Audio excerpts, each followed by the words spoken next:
Contractors handling dualization of Zaria-Gusau Sokoto Highway urged to ensure timely completion of the project. Alu Tv Nigeria gains more accolades as the Agile project gave the station a pass mark for its commitment. On our Sunday special report, correspondent examines the use of second-hand clothes during Harmattan period. Hello everyone, and thank you so much for staying with us on Alu TV News. Today is Sunday, the 25th of January 2026. It is also the 6th of Shaban 1447 after the Hijrah of the Prophet Muhammad, peace and blessing of Allah be upon him. Amin. I am Amina Hassan Gumi with the news. You're welcome.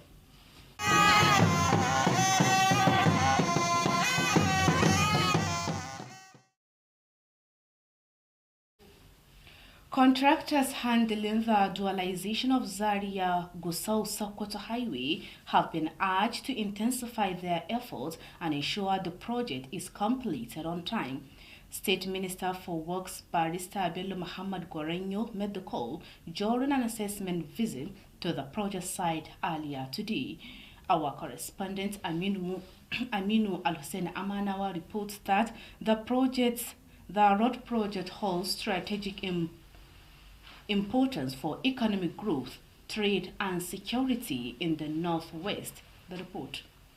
As you can see behind me is the ongoing lane, asphalt lane actively in progress on the ongoing dualization of Puntua to Zaria Road. During the visit, State Minister for Works Barrister Bello Muhammad Gorenyo emphasized the importance of adhering strictly to the project timeline and maintaining high construction standards in line with government specifications. Wherever you have an existing road, please try as much as possible to maintain it so that passengers and travelers will be able to have accessible, motorable road while you concentrate on the other lane that you are constructing new. Barrister Gorenyo reaffirmed the federal government's commitment to delivering quality infrastructure that will aid the movement of people and goods, while urging contractors to address any challenges hindering progress promptly. Government is a government that is very serious, is very committed to the welfare of the people, and is very committed to seeing that the Nigerian infrastructure is fixed, because it is infrastructure that leads to prosperity. Mr. President Ashwaji Bola Ahmed Tinubu is very much committed to the road infrastructure in Nigeria. The highway project, which cuts across Kaduna, Katsina, Zamfara and Sokoto states, is considered critical to improving transportation, boosting economic activities and enhancing safety along the busy corridor. In Kaduna, Amina Loseni, Alu TV News.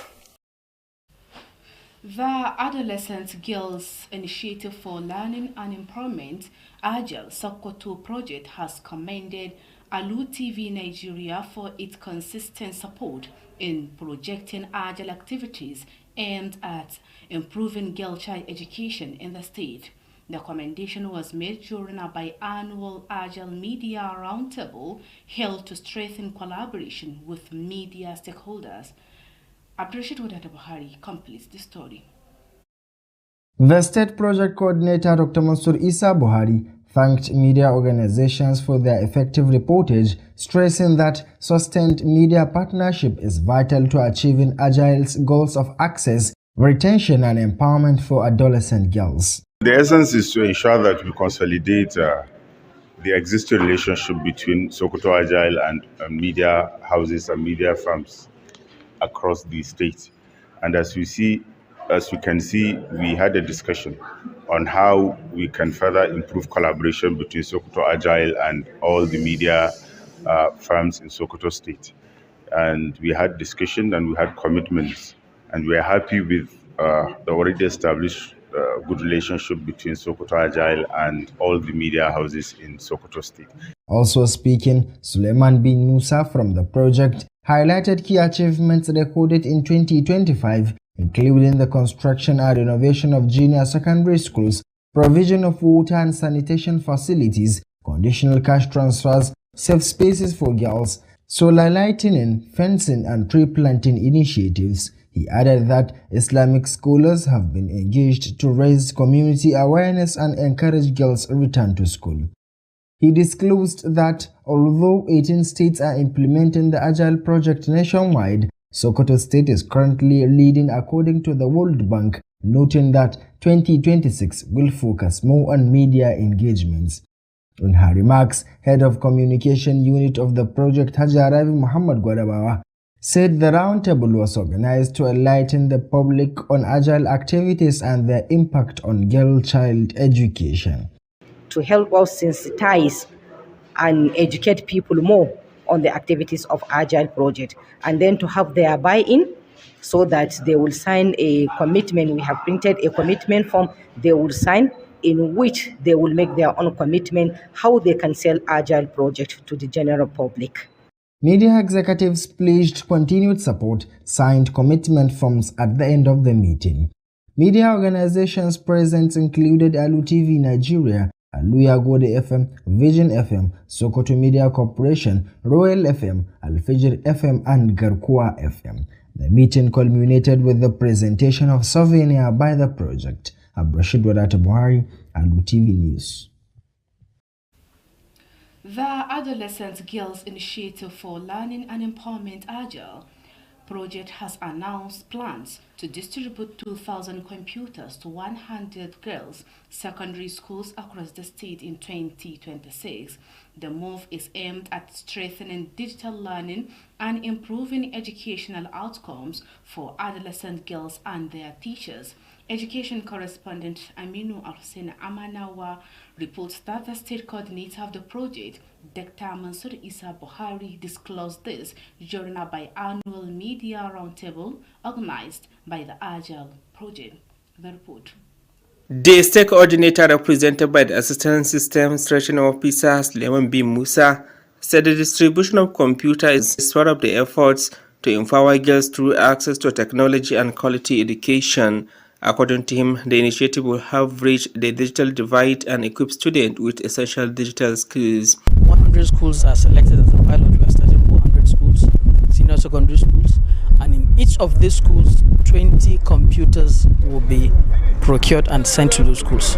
Not only the computers, the schools will make sure that they have solar power for the computers to be able to work effectively, and then there will be internet connectivity. Starlink will be provided for unlimited access to network for them to be able to use them and learn using the revised curriculum established for them to really achieve that goal.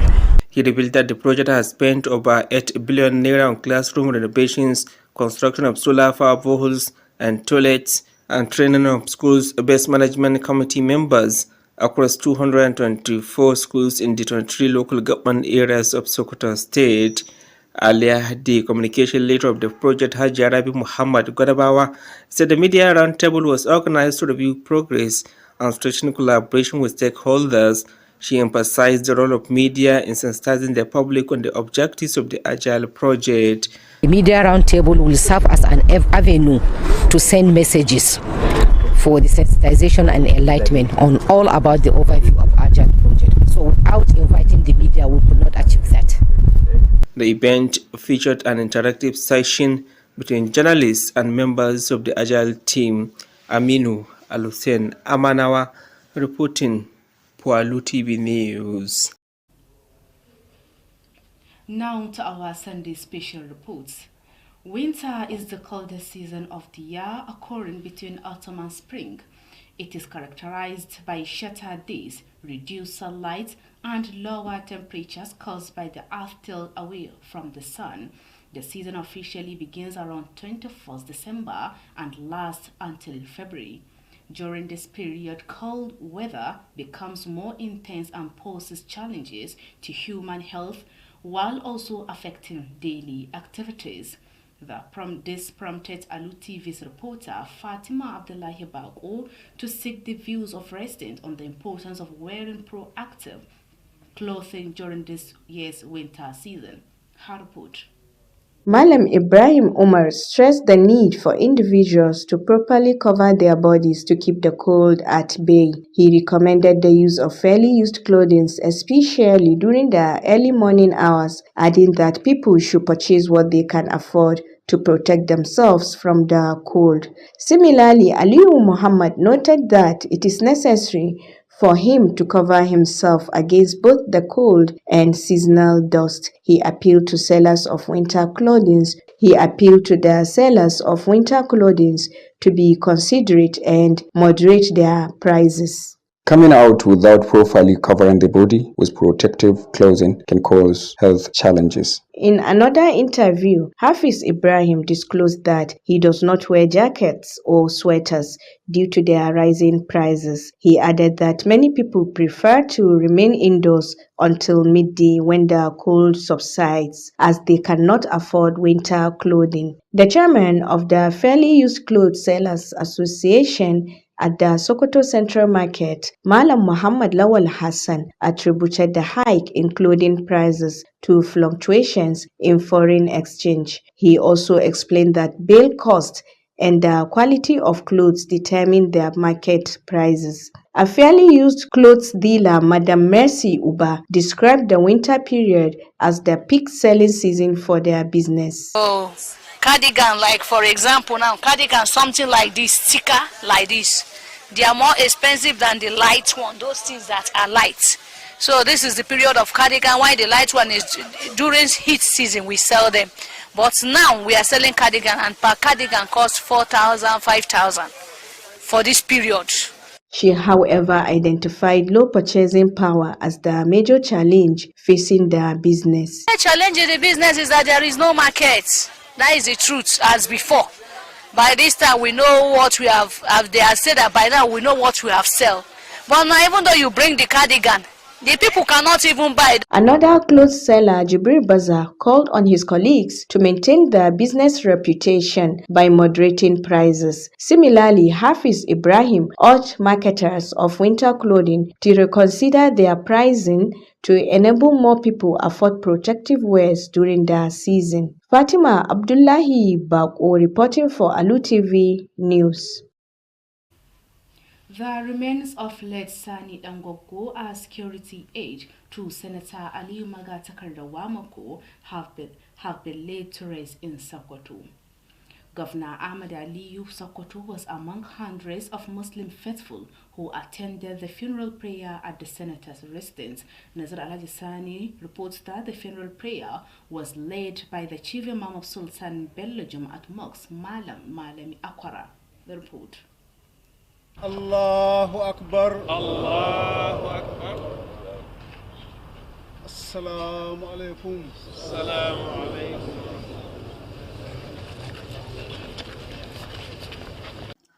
That was how the funeral prayer of late Sani Dangogo was conducted. Shortly after the burial, Governor Ahmed Aliyu expressed deep sympathy to the senator and prayed for Allah to grant the brave family strength and fortitude. He also prayed for the forgiveness of the deceased, for Allah to grant him eternal rest, and urged the Muslim Ummah to reflect on the transient nature of life while continuing to pray for the departed soul. The funeral prayer was attended by government officials, Islamic scholars, family members, and members of the Muslim community. Let Sani Dangogo, popularly known as Sani German, passed away at the age of 58 on Saturday at a private hospital in Abuja after a brief illness. He is survived by 2 wives, 7 children, and his aged mother, Hajia Safiya Naziru Alajisani. Alu TV News. May his gentle soul rest in peace. And to end the news, here are the main items that make the headlines. We reported to you that contractors handling dualization of Zaria Gusau Sokoto Highway urged to ensure timely completion of the project. We also brought you that Alu TV Nigeria gained more accolades as the Agile project gave the station a pass mark for its commitment toward highlighting the activities of the project. You also had on our Sunday special report correspondent examined the use of second-hand clothes during Harmattan period to avoid being caught by related diseases. And that has been the news on behalf of the news editor Bashar Abubakar and the production team. I am Amina Hassan Gumi, saying stay tuned for the House of Action coming up shortly. Thanks for watching.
An yi kira ga 'yan kwangilar da ke aikin mayar da titin da ya fara daga Zaria ya biyo ta Gusau zuwa Sokoto 'yan tagwaye da su tabbatar da kammala aikin kan lokaci. Kafar watsa labarai ta Alu Tv Najeriya ta ƙara samun yabo wanda shirin ilmantar da 'ya'ya mata da ƙarfafa su yawa tashar bisa jajircewarta. A rahotonmu na musamman a yau Lahadi, wakiliyarmu ta yi duba kan yadda al'umma ke amfani da gwanjo a lokacin hunturu domin kare kansu daga kamuwa da miyagun cutoci a wannan lokacin. To jama'a barkanmu da yau da kasancewa da ku a labaran Alu TV a yau Lahadi 25 ga watan Janairun shekarar 2026 wanda ya daidai da 6 ga watan Sha'ban na shekarar 1447 bayan hijirar fayyan halitta Annabi Muhammad sallallahu alaihi wasallam daga garin Makka zuwa Madina. Sunana Rabiu Abdullahi Wakili dauke da fassarar labaran.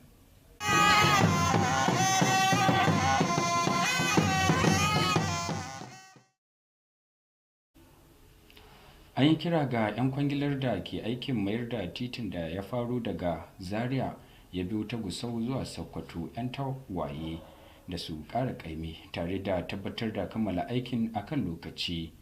Ministan ƙasa a ma'aikatar ayyuka wato Barista Bello Muhammad Gwaranyo ne ya yi wannan kiran a yayin wata ziyarar duba aikin da ya kai a inda ake gudanar da aikin a yau. Wakilinmu Aminu Alhussaini Amanawa ya rawaito mana cewa aikin titin na da matukar muhimmanci musamman a ta fuskar bunƙasa tattalin arziki, kasuwanci da kuma tsaro a yankin arewa maso yamma. Ga rahotonsa. To kamar yadda kuke gani a bayana muna ɗaya daga cikin inda ake aikin sanya kwalta na wato aikin tagwayen hanyoyin da ya tashi daga Funtuwa zuwa Zaria. Wannan dai aiki ne da gwamnatin tarayya ƙarƙashin jagorancin shugaban ƙasa Bola Ahmed Tinubu ta bayar, kuma yake da manufar inganta sha'ani na tattalin arziki musamman na al'umman yankin arewa maso yammacin Najeriya.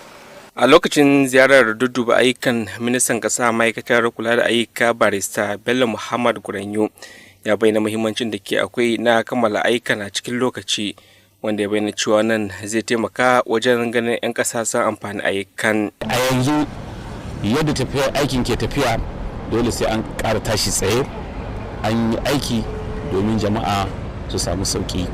Barista Gwaranyo ya nanata ƙudurin gwamnatin tarayya na samar da ingantattun ayyuka da za su sauƙaƙa zirga-zirga musamman ma na al'umma da kayan kasuwancin nasu, inda ya bayyana buƙatar da ke akwai ga 'yan kwangila da suka kawo ƙarshen duk wasu ƙalubale da ke tanake ga ci gaban ayyukan nasu. Ina ayyuka ba nan kaɗai ake yin su ba, duk faɗin Najeriya, kuma mun zo mun tarar da hanyoyi da yawa sun lalace, mun an ba da kwangiloli da yawa ba a biya 'yan kwangila ba, amma shugaban ƙasa ya fito da tsari da za a biya duka 'yan kwangila kuma a ci gaba da ayyukan da aka taras kuma a ci gaba da waɗanda shi ya bayar. Aikin hanyar dai wanda ya ratsa jihohin Kaduna, Katsina, Zamfara da ma jihar Sokoto ana sa ran idan har aka kammala shi ya taimaka wajen bunƙasar da sha'ani na sufuri, inganta tattalin arziki da ma samar da tsaro ga al'umma. Daga Zaria ta jihar Kaduna, Aminu Alusina Amanawa, labarun Alu TV. Shirin ilmantar da 'ya'ya mata da ƙarfafa su na Agile a jihar Sokoto ya yaba wa kafar watsa labarai ta Alu Tv Najeriya bisa yadda tashar ke ci gaba da tallata ayyukan shirin da ke da manufar inganta ilimin 'ya'ya mata a jihar. Wannan yabon dai na zuwa ne a yayin taron tattaunawa da manema labarai na shekara-shekara da shirin na Agile da shirya domin karfafa haɗin gwiwa da kafafen yada labarai. Wakilinmu Abdulrashid Wadatu Buhari na kan layi ɗauke da cikin wannan rahoton. Jami'in shirin na jihar Sokoto Dr. Mansur Isa Buhari ya yi jinjina zuwa ga kafafen yada labarai da suka samu halartar taron bisa ga kokarin da suke yi wurin ganin cewa sun yayata irin gagarumin ci gaban da shirin na Agile ke samarwa, musamman wurin bunƙasa zaman makaranta da ma komawar 'ya'ya makaranta tare da ƙarfafa makaratunsu da ma rayuwarsu. Shi ma da yake magantawa kuwa Suleiman bin Musa ya bayyana gagarumin ci gaban da shirin na Agile ya samu a shekarar 2025, wanda ya haɗa da gina sababbi tare da gyara waɗansu daga cikin makarantu na sakandare, samar da ruwa tare da wuraren tsaftace jiki, bayar da tallafin kuɗi, sanya wuta mai aiki da hasken rana, zagaye makarantu tare da dashen itace. Ya kuma bayyana cewa shirin ya yi haɗa gwiwa da malaman addini a jihar domin ƙara wayar da kan al'umma kan muhimmancin da yake akwai ga sanya 'ya'ya makaranta. Suleiman ya ƙara bayyana cewa duk da yake jihohi 18 ne a faɗin Najeriya suke aiwatar da wannan shirin na Agile, Bankin Duniya ya tabbatar da cewa jihar Sokoto ita ce kan gaba, da yake bayyana shekarar 2026 za su bayar da gagarumar kulawa ga yaɗa bayanansu. Da take nata jawabi kuwa, shugabar sashen yada labarai ta shirin Hajiya Labi Muhammad Gwadabawa ta bayyana cewa an shirya wannan gagarumin taro ne domin bayyana wa al'umma gagarumin ci gaban da wannan shiri ya samu a jihar Sokoto domin inganta ilimin 'ya'ya mata a jihar. A wurin wannan taron kuwa, shugabannin kafafen yada labarai sun sha alwashin ci gaba da bayar da gudunmawarsu domin samun nasarar gudanar da wannan aikin. Kafafen yada labaran da suka samu halartar taron kuwa sun hada da Alu TV Najeriya da Alu Yagode FM, Vision FM da kafafen yada labarai mallakin jihar Sokoto da Royal FM da Alfijir FM da ma Garkuwa FM. Taron ya kammala inda shirin ya gabatar da kyaututtuka na musamman zuwa ga kafafen yada labaran. Abdulrashid Wadatu Buhari, labaran Alu TV.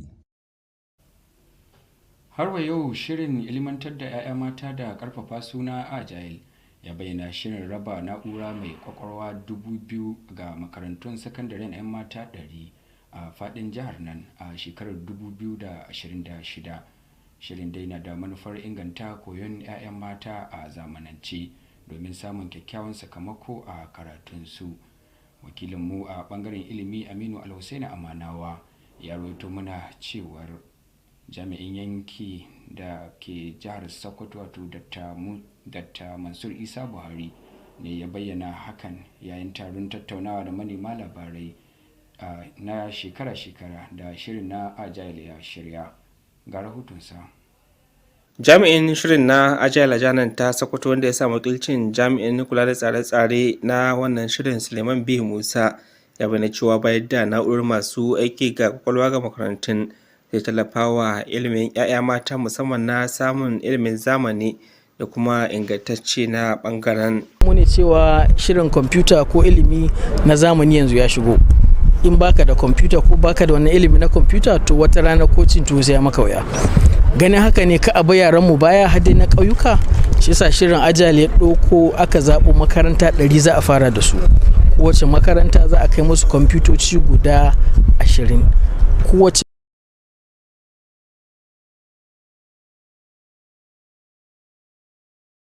za a tabbatar da cewa inda aka sa ta an gyara shi kuma an keɓe shi domin ta samu kariya daga ɓata gari. A cewar satu lokacin da aka samar da shirin zuwa yau, shirin ya yi nasarar kashe sama da naira biliyan 8 wajen gyaran azuzuwa.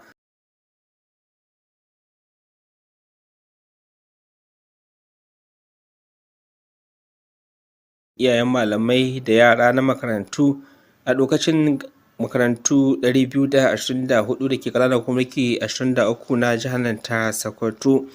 Tun da farko da take magantawa jami'ar kula da sadarwa ta shirin Hajiya Rabi Muhammad Gwadabawa ta bayyana cewa an shirya taron tattaunawa na manema labaran domin gano irin ci gaban da aka samu da mahanyoyin da za a bi wajen yin haɗaka da masu ruwa da tsaki a wannan ɓangaren. A amshe shi da hannu biyu saboda a mai da ɗiya mata makaranta.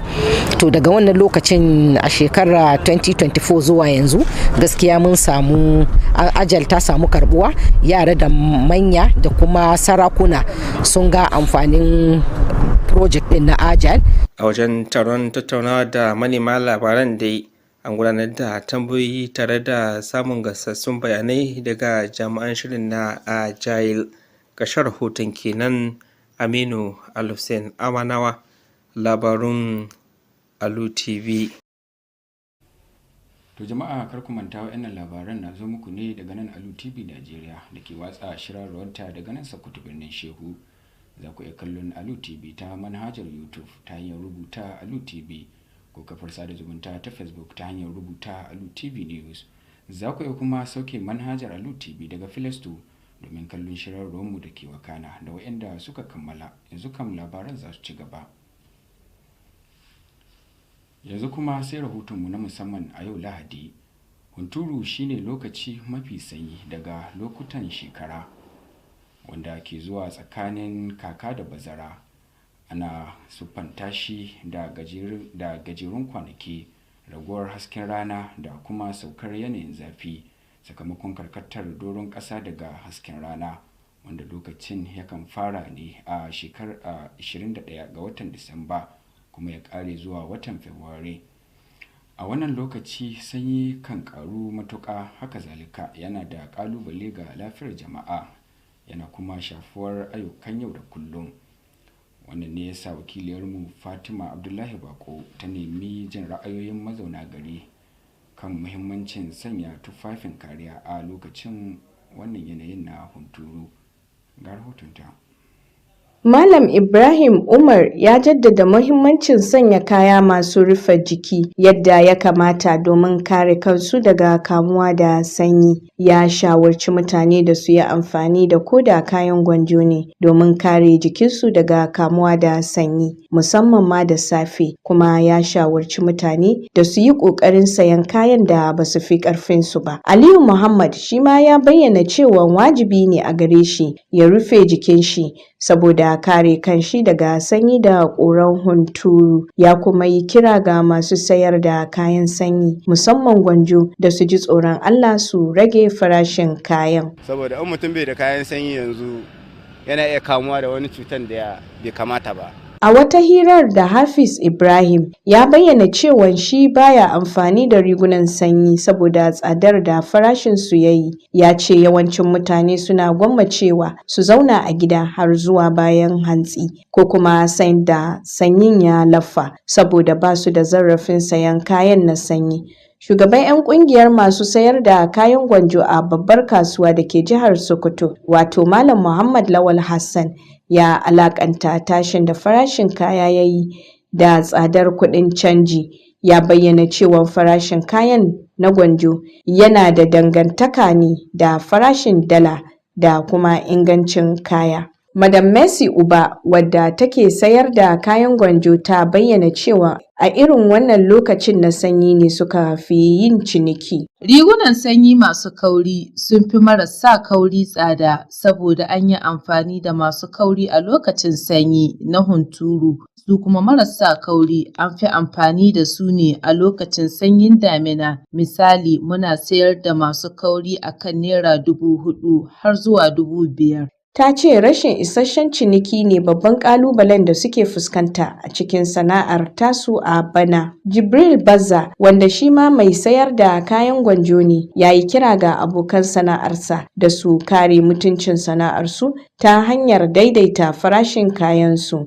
A ƙarshe, Hafiz Ibrahim shi ma ya yi kira ga masu sayar da kayan na sanyi, musamman masu gwanjo, da su tausaya wa mutane. Fatima Abdullahi Bako, labarun Alu TV.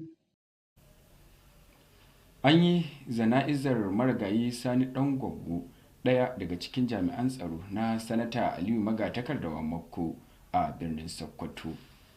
Gwamnan jihar Sokoto Ahmad Aliyu Sokoto na daga cikin ɗaruruwan musulmi da suka halarci sallar zana'izarsa a gidan sanatan. Wakilinmu Naziru Alhaji Sani ya rawaito mana cewa babban limamin masallacin Juma'a na Sultan Bello, wato Mallam Malami Akwara, ne ya jagoranci sallar. Ga rahoton. Allahu Akbar, Allahu Akbar. Assalamu alaikum. Assalamu alaikum.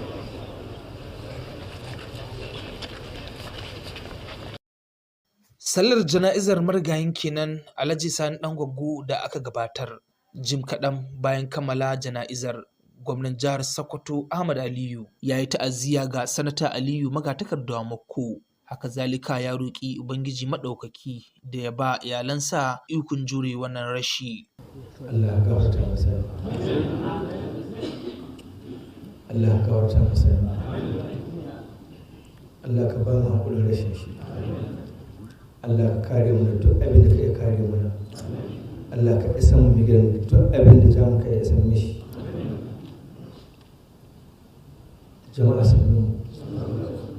Haka ma ya yi addu'a ga mamacin da Ubangiji Allah Maɗaukakin Sarki ya kyautata makwancinsa. Haka zalika ya buƙaci al'ummar musulmi da su karɓi wannan a matsayin ƙaddarar rayuwa. Haka zalika su ci gaba da yi wa mamacin addu'a.